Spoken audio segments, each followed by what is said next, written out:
Well, here I am back online. It's interesting. My last,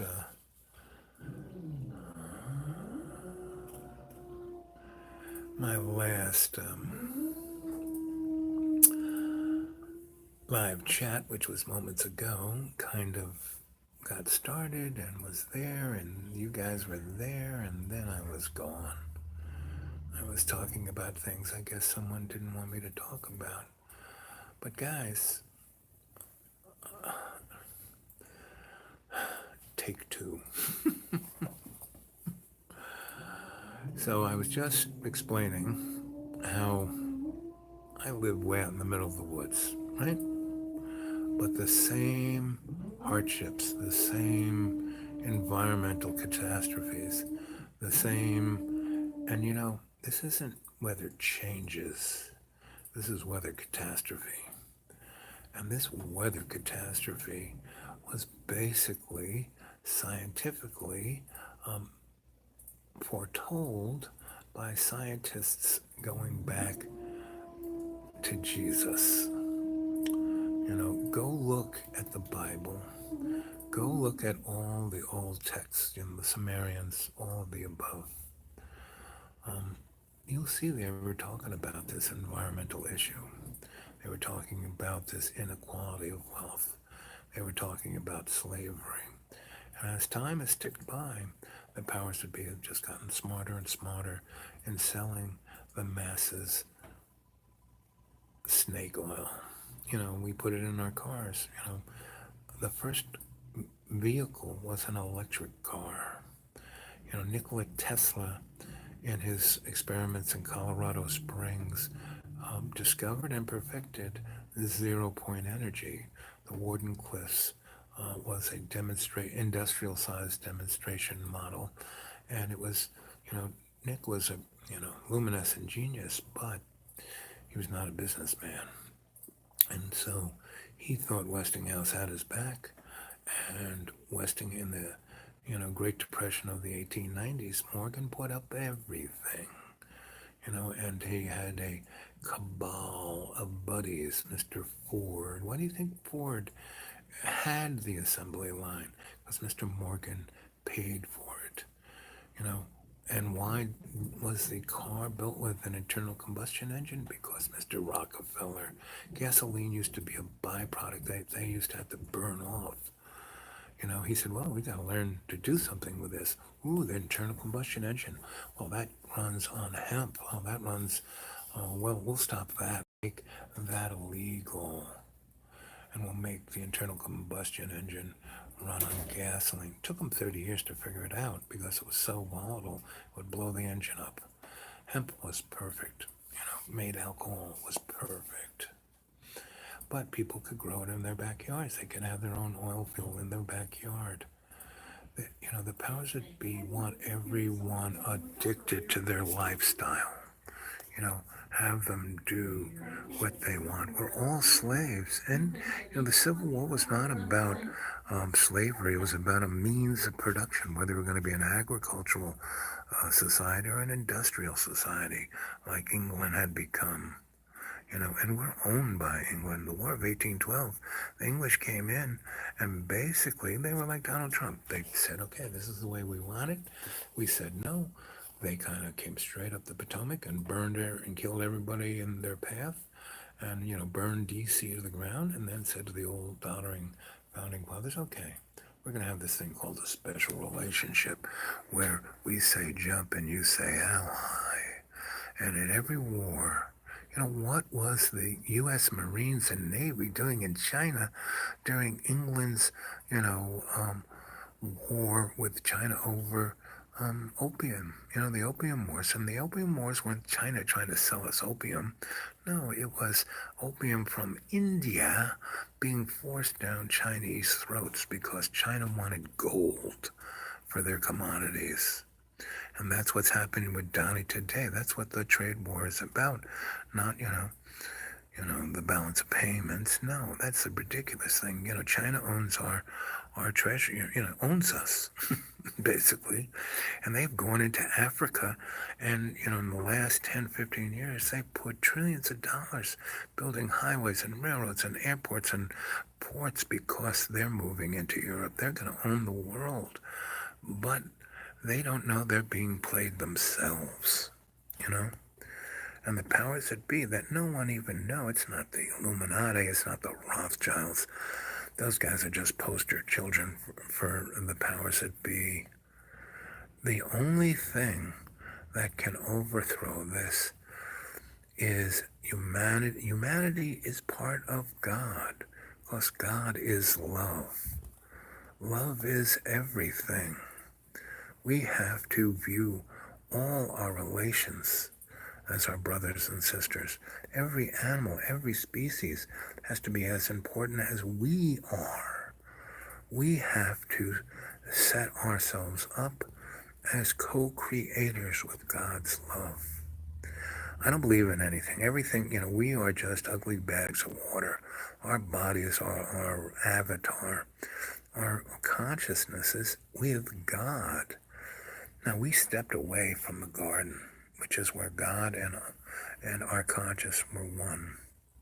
And we were sold a bad thing of goods by the fallen angels. I mean, kids, go read your Bible, go read your Quran, go read your Torah. They're all talking about this fallen angels, and they're all talking about alien, species, what is paranormal, but the interaction of these parallel universes, So one man's monster is another man's insurance salesman. We need to come together.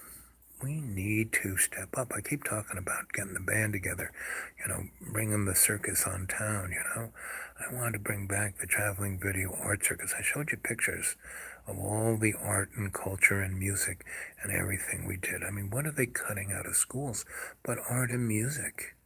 No more theater. Theater touches everyone's soul. We need to, I'm an old guy. I'm living out in the woods. It's going to get cold. I'm going to probably freeze to death. When I got really sick 5 years ago, and I wasn't quite, I guess it's, time flies. I guess it's 7 years ago when I really got sick. I wasn't quite 65. So I got disability. I got like $670, $660. And I got about 150. Today, I get 540. I have no health care, really. I have this card, a Social Security card, Medicare. But, I have to really have a song and dance and do my homework and find the right people to take care of me. But the average person can't do that. They just give them pills and go on. And most of the people in this county are stone cold drug addicts on OxyContin. They're not doing anything but giving them pills. There's a little town with a population of less than 600, and they have a pill mill there that, up until it was closed down, was processing 300 million prescriptions a year for a town of less than 300, because they were doing it over the internet and giving everyone as much OxyContin as they wanted, because pharma was making a ton of money off it, and the powers that be were addicting the slaves. During the slaves, during the Civil War, that wasn't a war of about slavery. I mean, in effect, it was, because everyone's a slave, but no, it was about a means of production, whether we were going to be agricultural or whether we were going to be industrial. And the North had their own slaves. They were called Irish immigrants, and they were worse than the black folk, because the black folk, for 200 years, black people made the South of cotton and tobacco and other crops. And, the white folk who owned them were way outnumbered by the black folk. So they had to kind of treat the black folk like they were part of the family. And with Thomas Jefferson, that was true. With Sally Hemings. And so, bottom line is, guys, wake up, study your real history, go read Howard Zinn, go read. There's so many great historians. The story is out there. Take your head out of your screen. You're saying, I mean, when I said, people stick their head in the sand. Well, your smartphone is the sand. It's made out of quartz crystal. It's made out of sand. So, what are you going to do? You going to step up?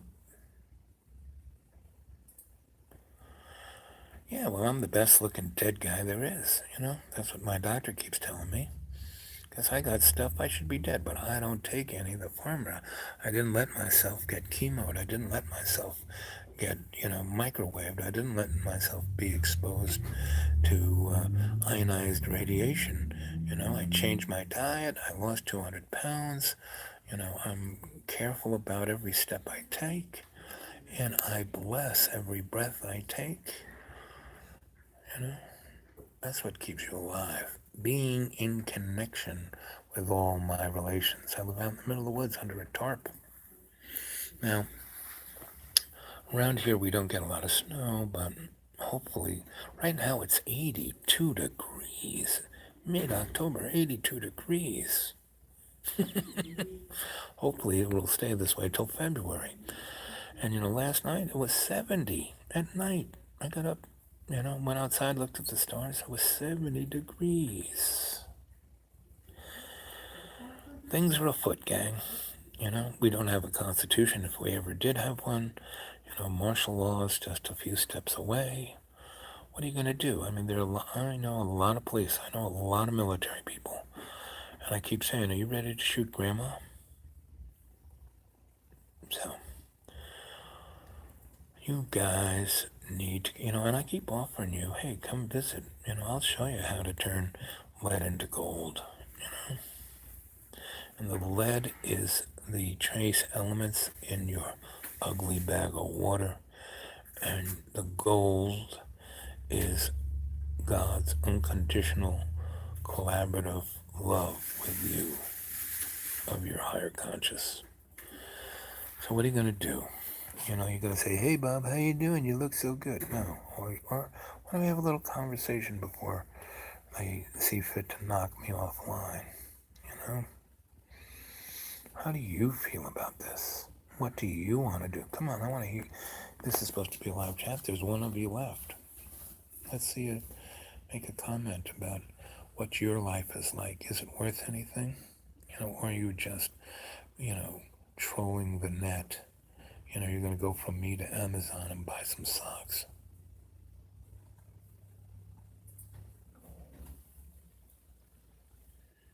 Yeah, okay, that was a good one. So what else out there you got to say? I have to drive 40 miles to leave this message, or I have to climb on top of a mountain just to get the wisp of somebody's Wi-Fi down in the holler. So I'm making the effort. How about you guys? Let's see something from you. Who's going to step up? Who's going to start writing? Start writing your feelings.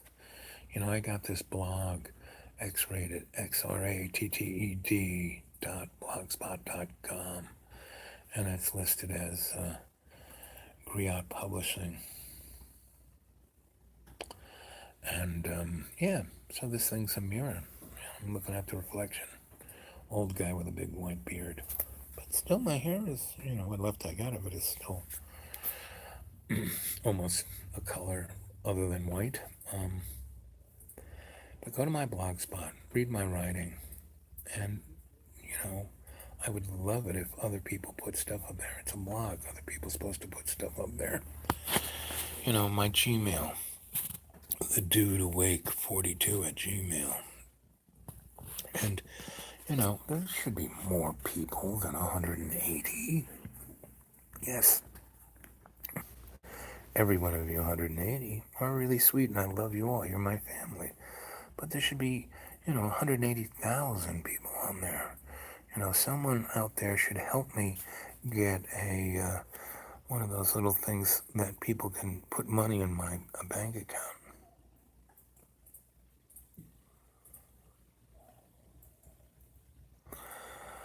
5G is going to just rot your brain, kids. This is already sucking your soul out of your body. I mean, and again, your body is just an avatar. Your bodies aren't you. You know, your consciousness is in somebody's server somewhere. Back in the '60s, I worked when I was a local 3 electrician. I worked on the AT&T long lines, building downtown below Canal Street off of Varick, and it was 30 stories high, not a single window, and it went down 3 times deeper.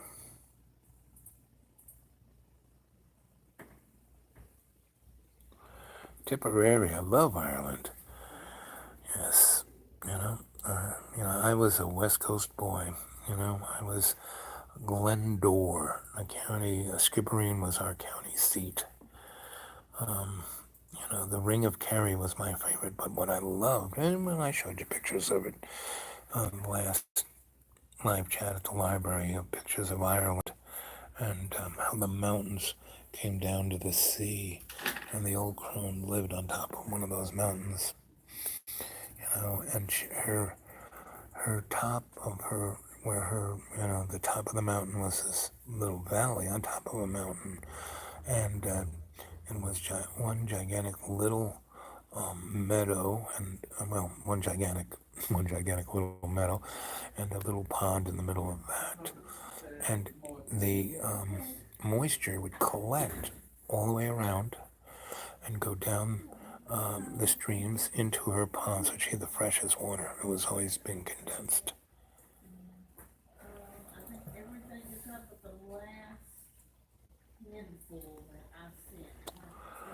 Guys, I'm not worrying about me. I'm worrying about you. My teacher used to say, dying's not a problem, it's living. And so I've lived every moment of my life. I mean, there are many times I could have been a rich guy, but I wanted to live instead of.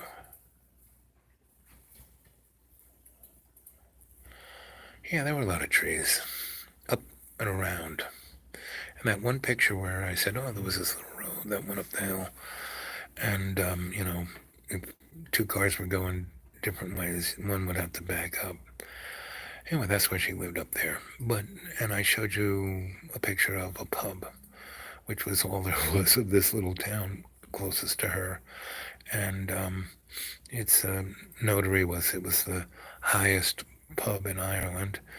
And then you kind of went up from there to her place, and unless you knew where it was, you couldn't get there. Because it was a dimensional wall all around her her little meadow. And if you go read my stories, there is a story about that right there. A story about my great grandmother who went there with her scientist husband when they were going to school at Trinity.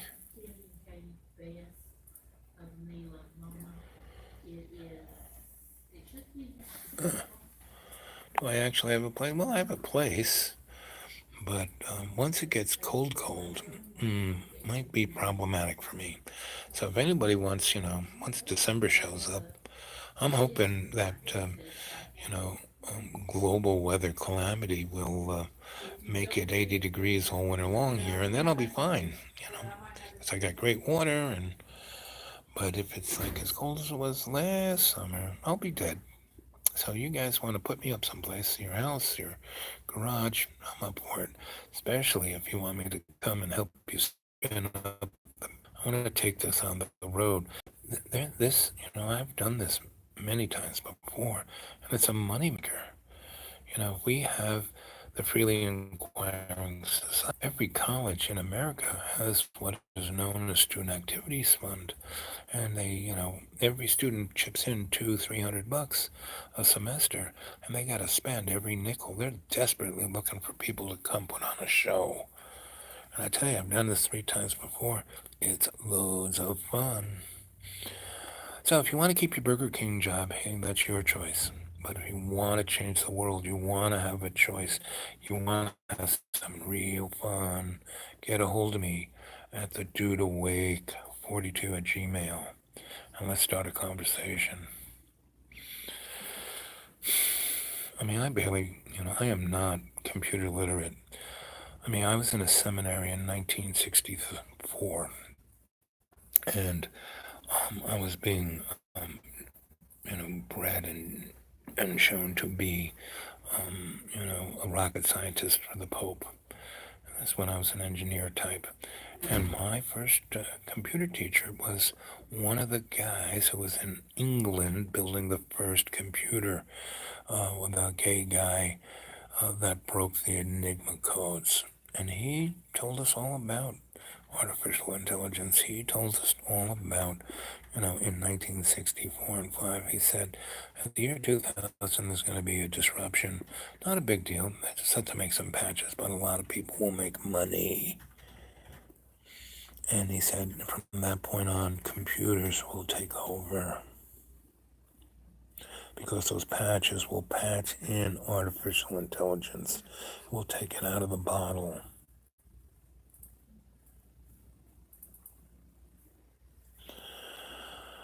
And so that's where we are now. We're eating poison, we're breathing poison, we're drinking. Everybody's water is like Flint, Michigan. Asheville, North Carolina kills 30,000 people a year by its drinking water. Asheville, North Carolina has two interstates, Interstate 40 and 26, and now that it's the hipster jungle of the East Coast, they have 1 million cars go through their city every day, and they're a valley with no exit. So they have worse air than California. And that's not that's virtually every city. Where I am, which is, an open valley, things move in, move out. The pesticides used, the defoliants used, the nitrates used, it's killing everyone. The level of cancer here is off the chart. I didn't grow up here. I have a good water source. I mean, where I live is relatively protected. And I mean, I'm 30, 40 miles to the nearest, industrial farm. I'm surrounded by sawtooth mountains. They could light one off 40 miles from me, and I wouldn't feel or see anything. And the fallout would blow over me, and that's why I picked where I live.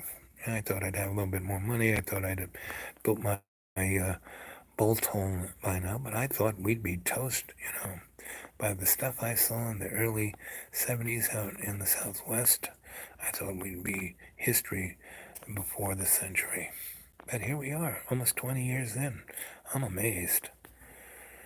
Anyway, 23 minutes and 23 seconds. I'll talk a little more. So come on, guys. Contact me at thedudewake42 at Gmail.